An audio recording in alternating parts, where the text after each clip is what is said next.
Olá, sejam bem-vindos e bem-vindas mais uma vez ao podcast Direito Internacional em Debate. Eu sou o professor Danilo Garnica Simini e hoje nós temos mais uma entrevista aqui no podcast. Vamos bater um papo sobre Fashion Law e o direito internacional com a professora Amanda Oliveira da Câmara Moreira. Ela tem mestrado em Direito na Universidade Federal do Rio Grande do Norte, é bacharel em Direito, é pesquisadora do tema desde 2011, atua nas comissões aí da OAB a respeito dessa temática. Então seja bem-vinda, professora Amanda. Muito obrigada, professor Danilo. Para mim é uma grande alegria, honra e satisfação poder conversar um pouquinho sobre o Fashion Law aplicado ao direito da moda aqui no seu podcast. Obrigado, professor. E eu quero só já desde logo comentar que essa temática foi uma sugestão da Beatriz Basso, que é aluna do curso de Relações Internacionais da UNAERP aqui em Ribeirão Preto, que está participando da entrevista. Tudo bem, Bia? Oi, Danilo, tudo bem e você? Agradeço já por me convidar para participar dessa entrevista. Obrigado, eu que agradeço. Obrigado você. Bom, para a gente começar então, professora Amanda, explica um pouquinho para nós, né? Como que surgiu o Fashion Law, como que surgiu o chamado direito da moda? Então, a primeira coisa que eu vou falar para vocês é que eu não criei esse termo. Muitas pessoas acham quando eu começo a falar que foi uma invenção minha, mas não foi. Foi a professora Susan Scafidi no início dos anos 2000, quando ela, na Fordham Law School, ela começou a debater com os alunos e eles criaram uma cadeira no curso de Direito lá para falar sobre direito da moda, né? Ela disse que até hoje as pessoas olham torto para ela porque que não entendem. Hoje já tenho mestrado em Direito da Moda lá também. O que é o direito da moda? Bom, não é um ramo autônomo, apesar de eu defender na minha obra, já que a gente consegue importar alguns princípios do direito norte-americano, mas é um nicho de atuação, né, muito recente e muito proveitoso, por assim dizer, que envolve tudo que tem a ver ou que tem relação com a indústria têxtil, né, ou a indústria da moda como um todo. Então, a parte de propriedade intelectual, né, envolvendo direito autoral e propriedade industrial, que durante muitos anos, mas assim, muitos anos, foi confundido com o direito da moda como se fossem sinônimos, mas eles não são, apesar da propriedade intelectual ter uma imensa importância na área do Fashion Law. Envolve a parte do direito trabalhista, que é um dos grandes... Eu digo que é um dos grandes problemas, é um lado feio que a gente tem da moda quando a gente começa a discutir, né? Trabalho escravo contemporâneo, assédio moral, dentre outros temas. A parte de direito ambiental e sustentabilidade, que está super em alta, né? Também faz parte dessa interseção com o direito da moda.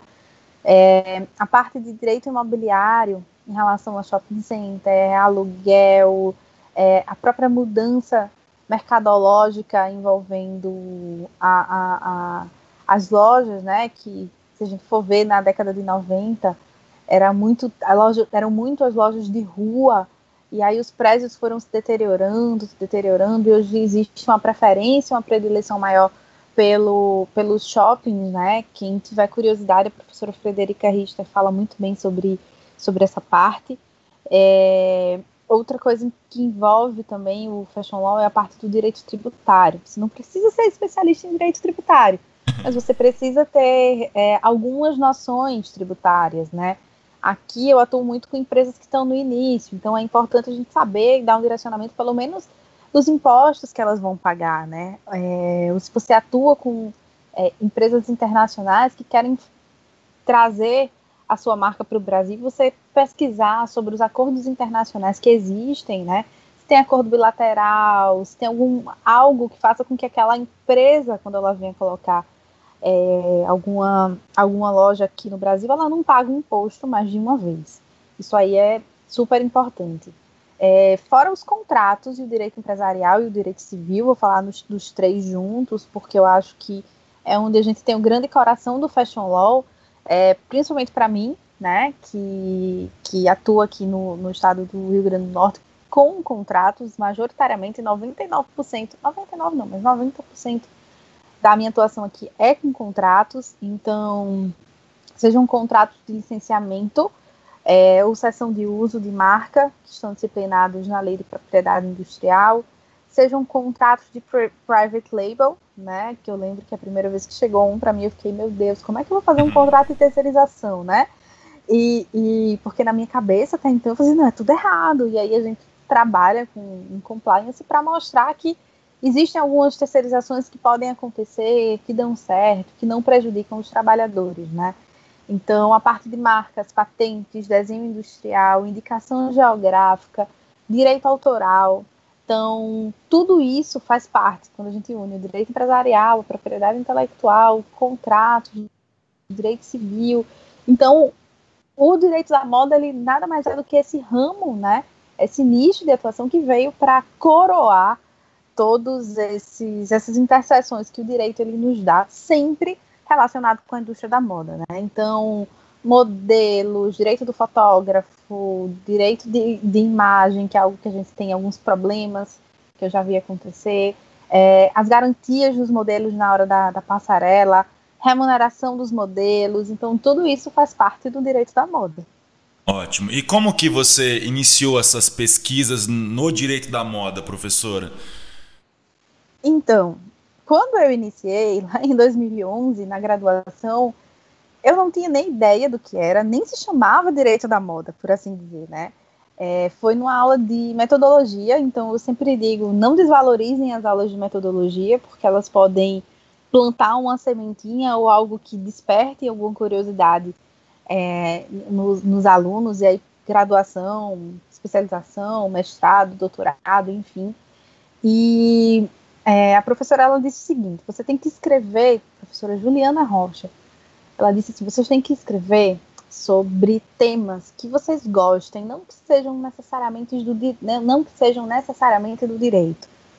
E aí ela começou a falar moda, futebol, e quando ela falou moda, eu tava copiando, eu levantei assim a cabeça, eu fiz moda e direito, né? Eu, como assim? E no final da aula eu fui conversar com ela e eu vou pensar num tema e aí eu lhe falo próxima aula.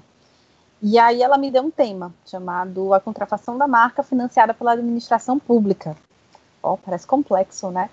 E eu achei o máximo, né? Eu fiz, que massa, vamos começar a trabalhar meu TCC nisso. No meu terceiro ano de faculdade, eu já comecei a pesquisar, né? E eu cheguei a algumas conclusões. Tem um e-book publicado num curso de Direito da Moda sobre isso. E aí eu comecei a pesquisar e a observar como a administração pública, de algum modo, financiava os produtos falsificados advindos, né, da moda como um todo. E aí eu fiz várias pesquisas de campo na época, fui em camelô, fui em feiras, em vários lugares, para entender todo aquele consumo, por que as pessoas consumiam um produto falso, o que é que levavam elas a terem aquele prazer de utilizar uma marca, ainda que ela não fosse verdadeira. Alguns tinham uma consciência de fato, né? Outros falavam, não, acho bonito, eu compro. E teve uma CPI no ano de 2007 chamada CPI da pirataria, e na CPI da pirataria tinham algumas obras de lugares que vendiam artefatos da moda, né, ou não, falsificados, com o governo capitaneando obras, né? E eu lembro que quando eu comecei a pesquisar a CPI da pirataria, eu fiz, gente, encontrei a cereja do bolo, consegui comprovar minha tese. Então, para o pesquisador, isso é muito bom, né? E assim eu comecei minha pesquisa no Fashion Law. Continuei na especialização, continuei no mestrado, depois que eu finalizei o mestrado, continuei também, e eu acho que eu procurei, já pesquisei um pouquinho de tudo dentro do Fashion Law, né? Já analisei a parte de uma constitucionalidade, de uma norma só sobre essa regulação do direito da moda, uma lei específica. Eu consegui comprovar também que era viável. Teve a pesquisa do mestrado, que foi na parte de propriedade intelectual e direito internacional, apropriação cultural, direito criminal, novas tecnologias. Então, por que eu estou dizendo isso? Porque uma sementinha que foi plantada no meu segundo ano de faculdade sobre uma área nova que ninguém conhecia, as pessoas olhavam para mim e pensavam que eu ia ensinar as pessoas a se vestir, a combinar roupa, e não era isso, né? Infelizmente, muitas pessoas pensam, fashion law, moda, direito, vamos ensinar as pessoas a combinar a cor do terno com a gravata. Não, não é isso, né?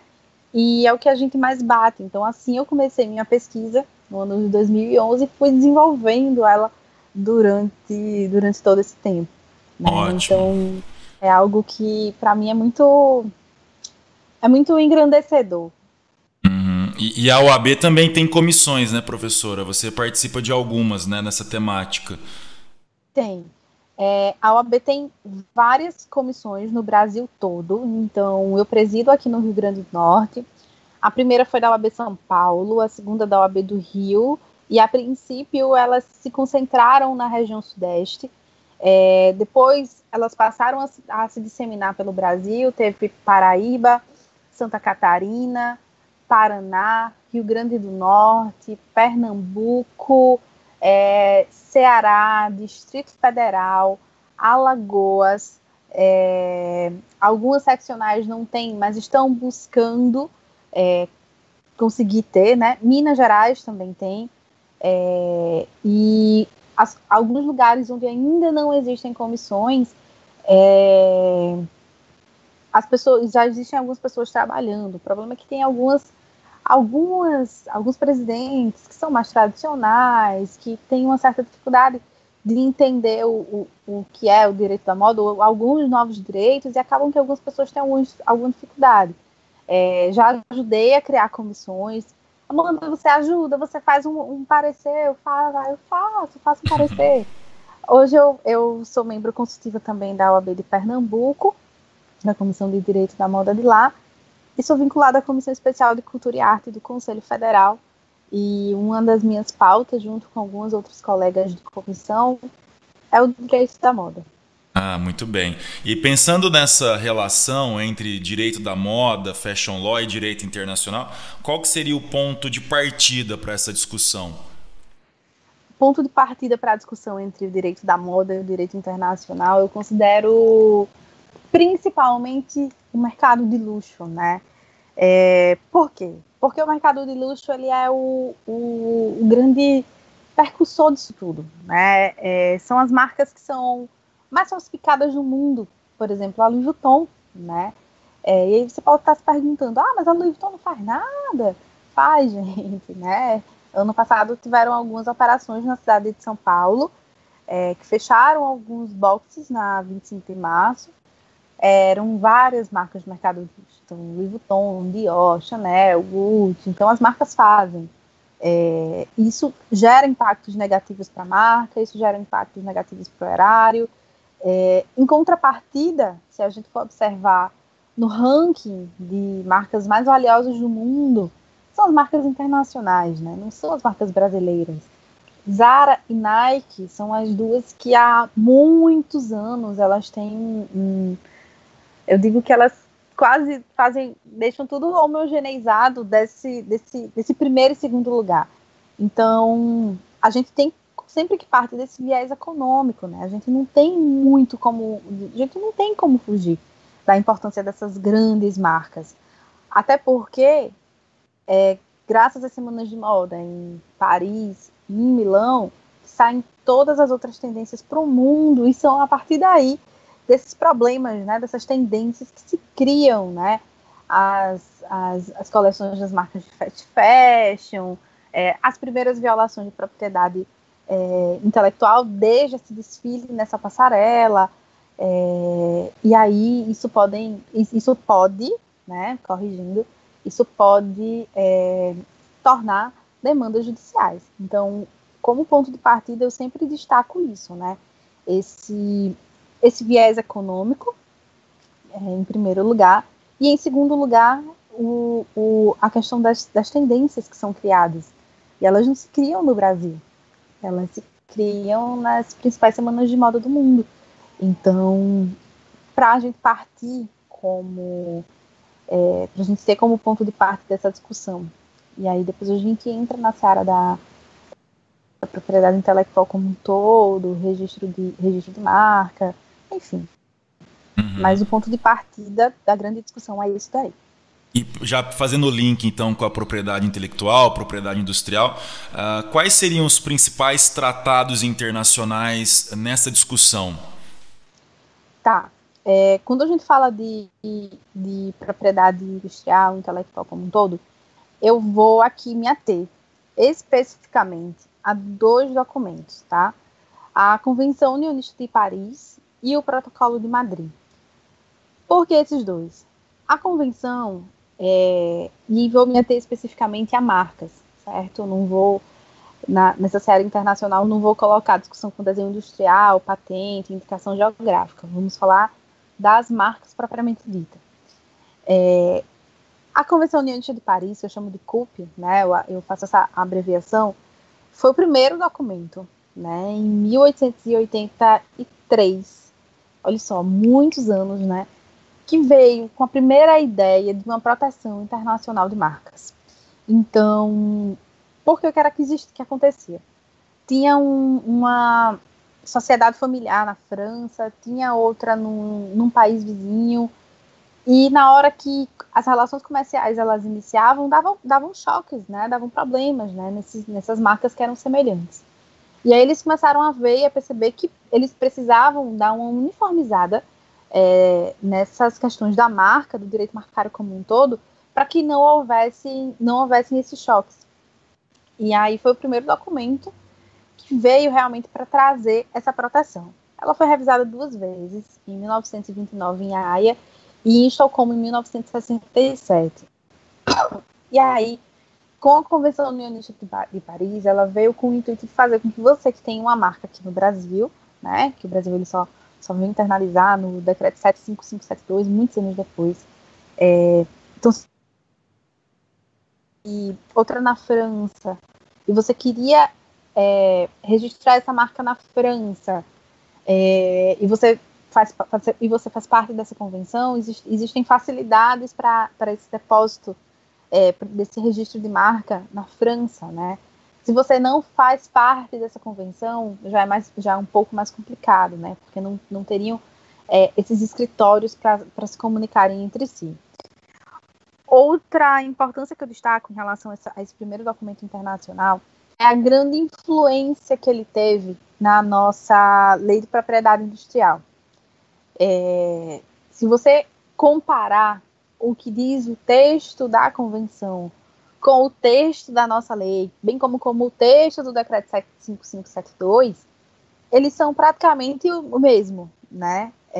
Então, isso é uma coisa boa, porque quando ele foi internalizado aqui no Brasil, que a gente teve assim, essa primeira forma de proteção, por assim dizer, que depois o decreto de 75, a lei de 96, né, demorou um tempo muito grande para se tornar lei, mas a gente já tinha uma proteção específica, né? Não só das marcas, apesar de eu estar focando aqui nas marcas, mas marca, patente, indicação geográfica, desenho industrial, tudo isso a gente já tinha um passo a passo de como proteger, de como registrar, de como ter um depósito, né? E a convenção, ela vem coroar exatamente no seu artigo 6º, 3, que diz que uma marca, quando ela está registrada dentro de um país da União, quando você vai começar os negócios no outro, independentemente dessas marcas registradas nos outros países, vai depender daquele do seu de origem, que era justamente aquilo que eu estava explicando, né? Se eu tenho uma marca no Brasil, quero começar a ter meus negócios na França, os 2 países que são signatários, se você tinha uma marca registrada antes no país de origem, você vai entrar no mercado do outro, né? O prazo de validade dessa marca, ela vai entre aspas, assim, retroagir, né? Dentro desse outro país. Então, isso é uma coisa muito boa. Em relação ao Protocolo de Madrid, ele foi recentemente internalizado aqui no Brasil, recentemente porque foi no fim de 2019, As discussões começaram em 2017. Eu lembro que eu estava escrevendo minha dissertação, eu mandei uma mensagem para o meu orientador: olha aqui, minha dissertação vai dar certo. E ele: vamos estudar melhor. E o protocolo, ele trouxe muitos benefícios para quem trabalha com propriedade industrial. Muitos. Ele trouxe uma celeridade maior nos processos, inclusive nos próprios registros de marca. No Brasil, que antes eles demoravam 1, 2 anos, sem oposição, agora está demorando em média 6, porque o protocolo ele trouxe uma série de prazos que precisam ser cumpridos, né? Que são prazos desse protocolo internacional. Então, 2 anos no máximo. Trouxe algumas modificações em relação à questão da linguagem, deu um prazo para um depósito internacional no escritório internacional, né? Desde o seu pedido de registro aqui. Então, quando você entra com o pedido no INPI, você vai requerer o registro internacional de marcas. A partir do momento que você deposita, você já pode requerer que o protocolo de Madrid que ele seja registrado, que essa marca seja registrada internacionalmente através desse protocolo. Antes, o que tinha em vigor era o Acordo de Madrid, que, enfim, ele até teve vigência no Brasil, mas ele foi denunciado posteriormente.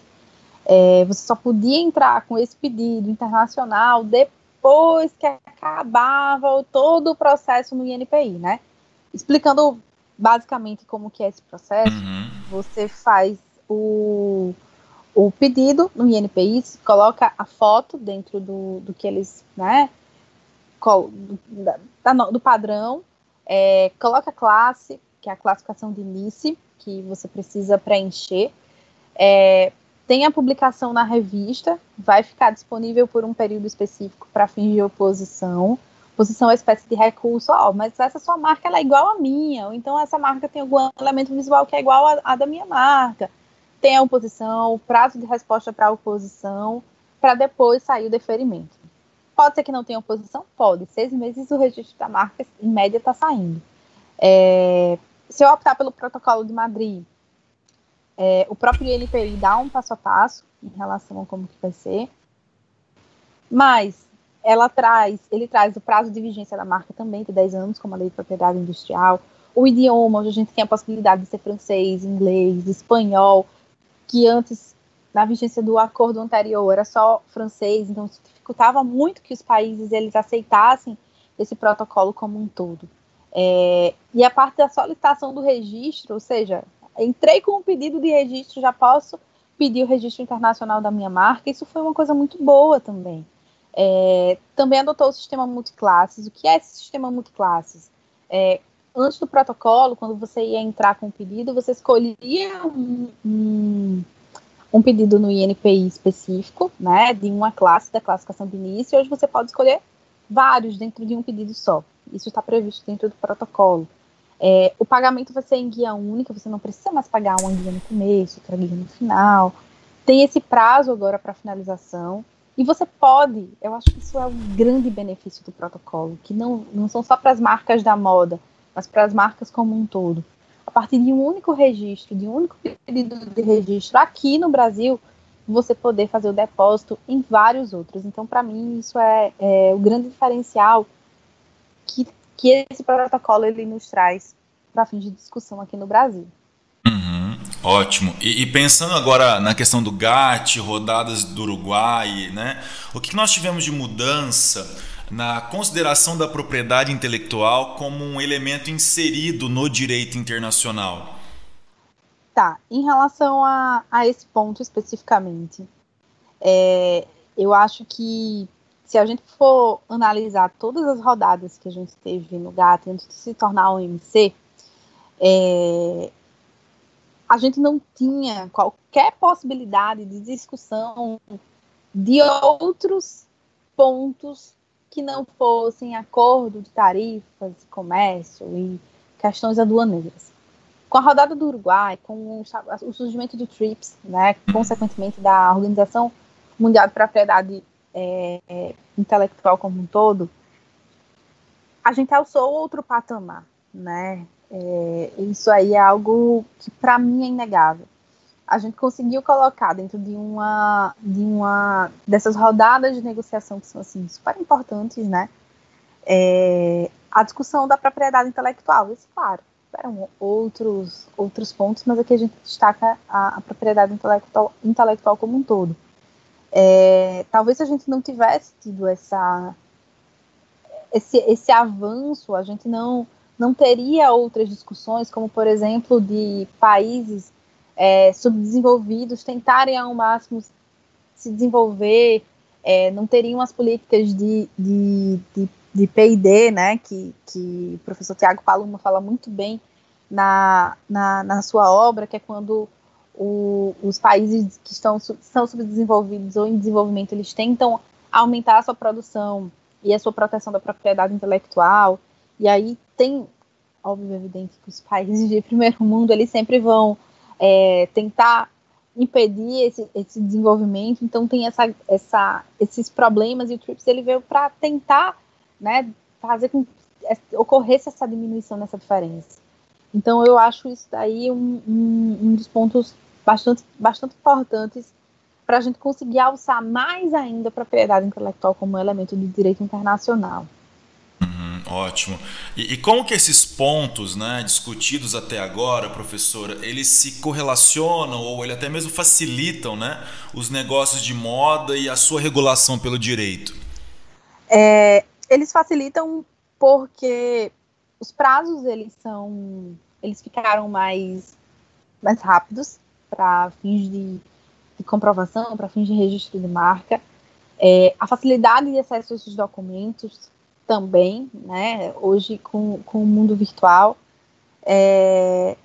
você conseguir também conectar e ter acesso a marcas internacionais que muitas das vezes você precisava viajar para comprar algum produto fora, delas se estabelecerem aqui no país.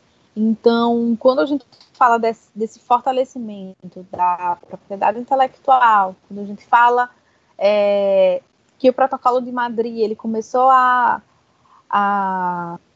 viger, eu acho que isso é uma forma até de trazer novos investidores ou novas marcas que queiram ter suas lojas aqui no Brasil. Ótimo. Bom, hoje nós temos aqui, como eu disse no começo, a presença da Beatriz, que foi quem sugeriu o tema para nós aqui no podcast. Beatriz, a fala está com você, aproveita aí. Ananda, como a senhora mesmo disse, várias fast fashion se inspiram em marcas de alta costura. Como que a gente conseguiria distinguir inspiração de plágios? Vamos lá, Beatriz. Essa pergunta, ela é clássica. A inspiração, eu sempre digo, quando a gente quando eu estou explicando, infelizmente eu não tenho como mostrar imagens aqui, mas é quando você consegue identificar dentro daquela criação o DNA de quem se inspirou.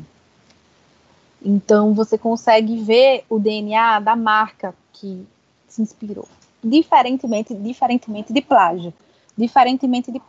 Tá? O plágio, o plágio ele é realmente quando você tem uma cópia fidedigna, tá? O plágio é algo quando você consegue identificar olhando uma confusão propriamente dita, tá? Então, vamos lá.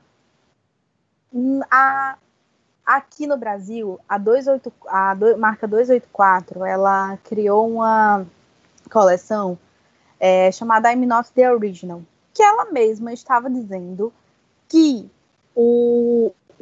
que estava copiando outras marcas. E ela copiou nada mais, nada menos do que a Hermès. Então, a Hermès, ela entrou com uma demanda judicial, porque ela copiou a bolsa Birkin e depois a bolsa Kelly. Então, ali, claramente, a própria marca, né, que era uma marca do mercado de luxo também, as bolsas eram caras, elas copiaram bolsas que eram de couro, como bolsas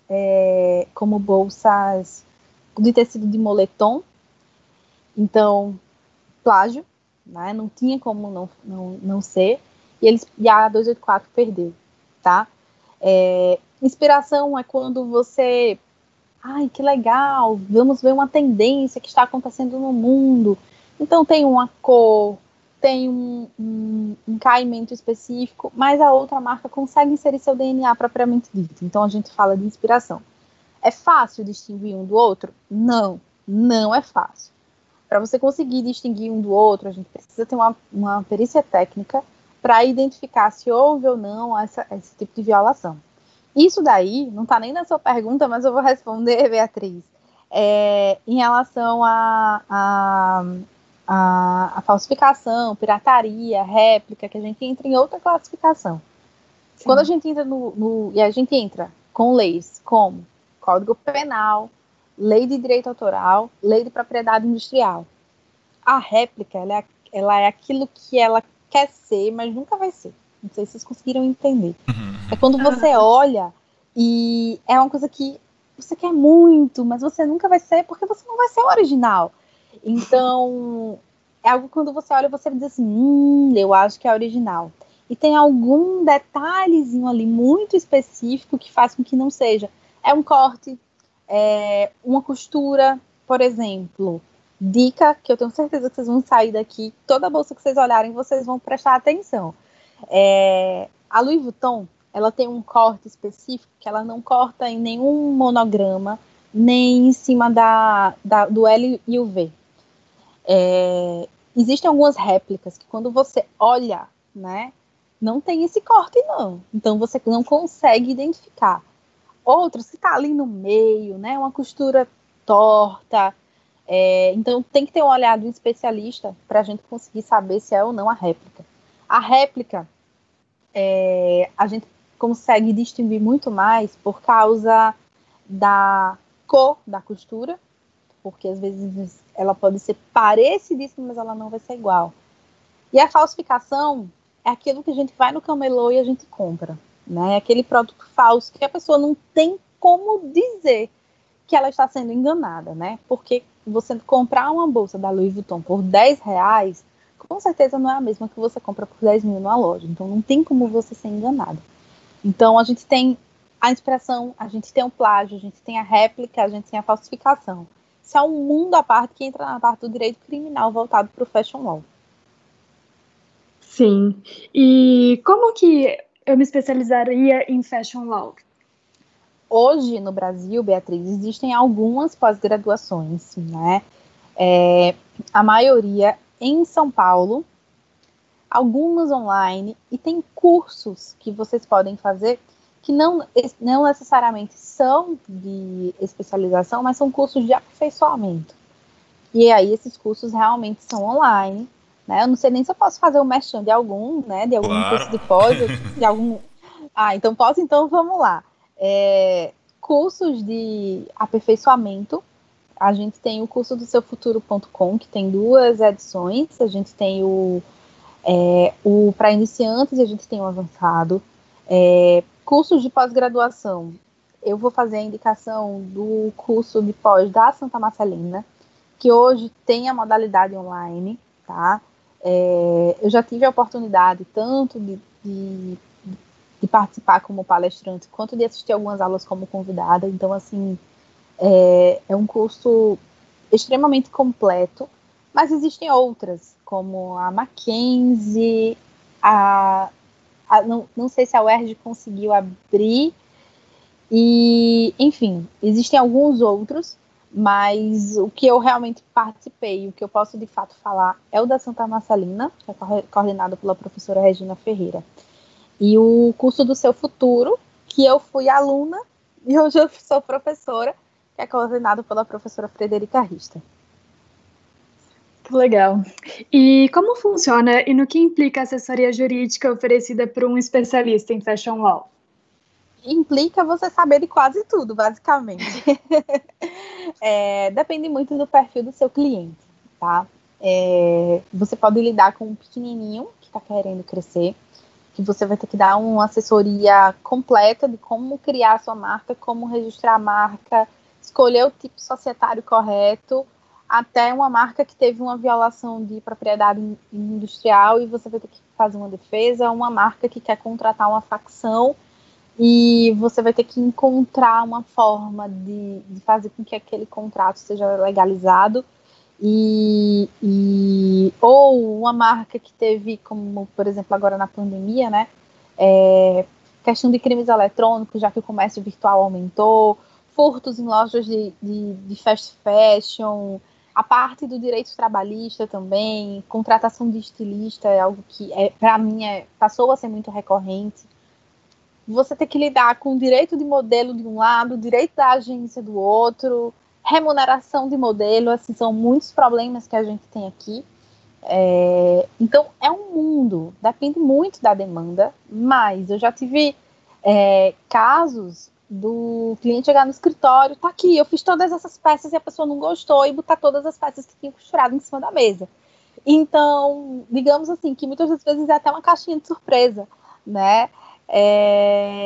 E aí, quando você tem você presta esse tipo de assessoria, você vai ter que estar preparado para cuidar da costureira, para cuidar do pequeno, para cuidar do grande, para cuidar de uma marca de fast fashion, enfim. Basicamente, tudo que envolve a moda, você vai ter que estar preparado para atender seu cliente. Muito bom. Quando essa entrevista for ao ar, nós já vamos ter divulgado, professor, o seu livro na nossa página no Instagram. Nós temos lá toda quarta-feira uma dica de livro, né? Então, para quem quer se interessar mais pelo assunto, a professora Amanda escreveu o livro Fashion Law, Proteção de Propriedade Intelectual na Perspectiva do Direito Internacional. E eu sei que você está muito envolvido aí na parte de eventos, então quais são as dicas aí de eventos nessa temática? Bom, vou falar também de outro livro que eu tenho, sim, professor, pois não, me permita. Ano passado, e aí eu vou fazer o link com o evento. Ano passado, durante o primeiro encontro internacional do Fashion Law, foi lançada uma coletânea que eu tive a oportunidade de organizar, chamada Estudos sobre Fashion Law, do Panorama Internacional ao Brasileiro, que é uma obra extremamente completa, com vários artigos e capítulos sobre o mundo da moda e do direito. E esse ano a gente vai ter o segundo encontro internacional do Fashion Law, nos próximos dias 12 a 14 de abril, realizado pela Comissão de Direito da Moda da OAB do Rio Grande do Norte. E o edital está aberto para submissões para a segunda edição desse livro. Então, já quero deixar o convite e dizer a todos que as inscrições estão abertas. A gente tem o Instagram, Fashion Law Encontro Inter, ou pelas redes sociais da OABRN, vocês encontram informações sobre o evento. E quem quiser submeter artigos e resumos, podem submeter, porque vem outra obra coletiva aí, se Deus quiser. E tem um primeiro livro também, que foi fruto da minha dissertação de mestrado. Bem, muito bem. Eu estava aqui pensando, né, em termos de pesquisa, né, para quem está escrevendo TCC, essas coisas, dissertação de mestrado, me corrige então, mas talvez a dica seja o Protocolo de Madrid, então já que ele foi internalizado recentemente, né? Com toda certeza. Existem pouquíssimos materiais sobre o Protocolo de Madrid. Tem um documento da OAB do Rio de Janeiro, bem antigo, assim que esse protocolo começou a ser discutido. E tem uma obra de direito internacional da Lumen Juris, do professor Denis Borges Barbosa, que ele fala sobre o protocolo. É um protocolo que entrou em vigor muito recentemente. Existe pouquíssima coisa, pouquíssimo material sobre isso. Dá para unir com Fashion Law. Recentemente a OABRJ também fez uma cartilha, recentemente, acho que ano passado, sobre esses aspectos internacionais. Então, assim, TCC, trabalhos de conclusão de curso, quem quiser unir direito internacional com Fashion Law, é o Protocolo de Madrid, porque ele é muito recente e tem muito pouca coisa escrita sobre ele. Eu, particularmente, sofria muito na época de escrever minha dissertação, porque praticamente não tinha nada, né? Uhum. Então, assim, quem gosta de direito internacional, tá na hora da gente desenvolver mais um pouco sobre o protocolo. Eu acho uma coisa muito válida.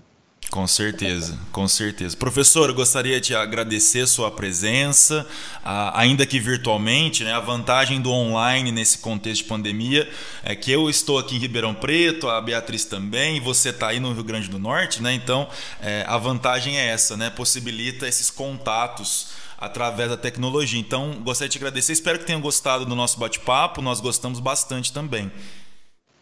Eu adorei o bate-papo, é sempre bom, né, falar sobre Fashion Law, e graças a Deus a gente tem um lado bom da pandemia, se é que a gente pode dizer, né, que é justamente essa diminuição de distância que a gente está tendo graças ao mundo virtual. Eu quero muito agradecer o convite, eu fiquei muito feliz de ter recebido e de poder participar do podcast, falando sobre coisas que eu amo, né? O direito internacional e o direito da moda, né? Lembrando que, só um adendo, não existe só isso no direito da moda, relacionando a propriedade intelectual, existem outras discussões em sede de OIT, de tráfico de pessoas, que dariam um bate-papo bem bacana também. Quem tiver curiosidade também pode mandar um e-mail para mim, pegar meu contato com você, que eu envio material sobre isso. Ótimo, mas podemos marcar outros bate-papos também, não tem problema, né? Depois a gente marca outros temáticos, né, específicos para cada um desses recortes que você comentou aí. Eu quero agradecer então ao professor Amando Oliveira da Câmara Moreira, né, que participou do nosso bate-papo de hoje sobre Fashion Law e Direito Internacional, a Beatriz, que é a nossa aluna aqui no curso de Relações Internacionais da UNAERP de Ribeirão Preto. Lembrar que o nosso podcast Direito Internacional em Debate, ele está disponível no YouTube e também no Spotify, basta digitar lá Direito Internacional em Debate. Nós temos uma página no Instagram, @internacional em debate, e uma página no Facebook, facebook.com/internacional em debate. Então façam suas sugestões. A Beatriz fez a sugestão do tema, então hoje nós tivemos essa entrevista de um assunto recente, ainda pouco estudado, né? Como eu disse, a relação entre Fashion Law e o direito internacional. Então nos vemos na próxima entrevista. Um forte abraço.